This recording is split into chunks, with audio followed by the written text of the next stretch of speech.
आजपर्यंत हमने सुना था नमक हराम, मगर मोदी जो है वो कांदा हराम निकल गया। काय म्हणाला की मी कांदा खाल्लाय, मी तुमचा कांदा खाल्लाय, मी तुमच्याशी बेईमानी करणार नाही। बेईमानी म्हणजे इमानदारी का बेईमानी? पहा किती बेईमानी केली। मोदी जेव्हा पंतप्रधान झाला, मनमोहन सिंग साहेब गेले, तेव्हा कांद्याचा भाव काय होता? 3000 2014। आज काय? हरामखोर म्हणायचं, कांदाखोर म्हणायचं, बेईमान म्हणायचं, नालायक म्हणायचं का त्याला बोटर खेटर घेऊन दाखवायचं? हा एक अत्यंत संतापजनक प्रश्न आपल्या सगळ्यांच्या समोर आहे आणि तोच उद्रेक या निमित्तानं आहे। 3000 भाव असा कसा देत नाही, ही भूमिका घेऊन आपल्याला जायचंय। आणि ही भूमिका घेऊन जात असताना त्यावर सगळंच बोलले।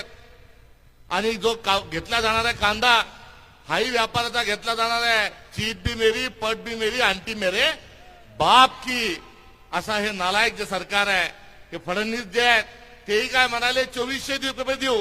हा पण असा गद्दार माणूस आहे की 2400 वरून उलटी उडी मारली आणि 1200चा बोलतोय। 1200 मध्ये राईस प्लेट जेवढे येतील तेवढे 2-3 खा आणि पळून जा। त्यामुळे यांच्या बोलण्यावर कुठे विश्वास नाही। अत्यंत खोटारडा असा महाराष्ट्राचा मुख्यमंत्री आहे।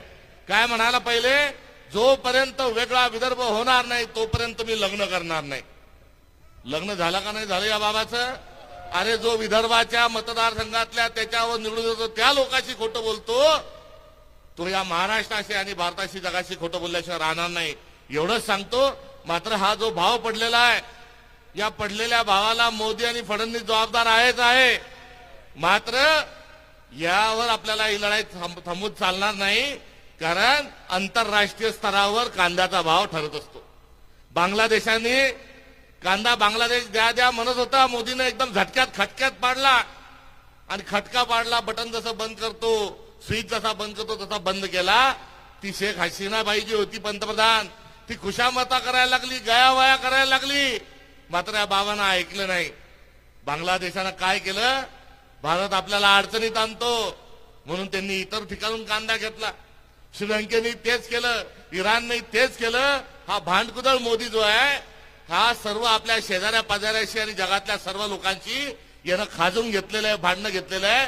हा जोपर्यंत दलिंदर पंतप्रधान पदाच्या खुर्चीवर आहे तोपर्यंत भारताचा कांदा कुणी आयात करायला तयार नाही। बरोबर सांगतो का चूक सांगतो? जो भी कहेंगे सच के सिवा कुछ नहीं कहेंगे। आपण डिझेलच्या लाईनीत आहे आणि दररोज 50,000 के म्हणजे हजारो लाखो लिटर डिझेल जे आहे हे बांगलादेशात चाललं। अरे मूर्खा, असं म्हणणं योग्य नाही, मात्र दुसरा शब्द नाही। अरे मोदी मूर्खा, तू सांग ना की डिझेल पाहिजे असेल तर कांदाही घ्यावा लागल, एक के साथ एक, तर आम्ही तुम्हाला डिझेल देऊ। मात्र याची सांगायची हिम्मत नाही।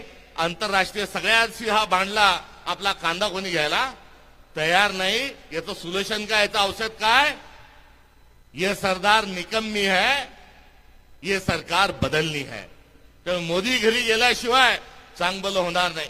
आणि नरेंद्र जो आहे हा सिलेंडर आहे, नरेंद्र जो आहे तो दलिंदरही आहे, सिलेंडरही आहे। एप्स्टीन फाईल नावाची एक फाईल आहे, तो एप्स्टीनचं एक बेट आहे, त्या बेटावर लहान लहान मुलींचं शोषण केलं जातं, माणसाचं मटण खाल्ल्या जातं, वाढलं जातं।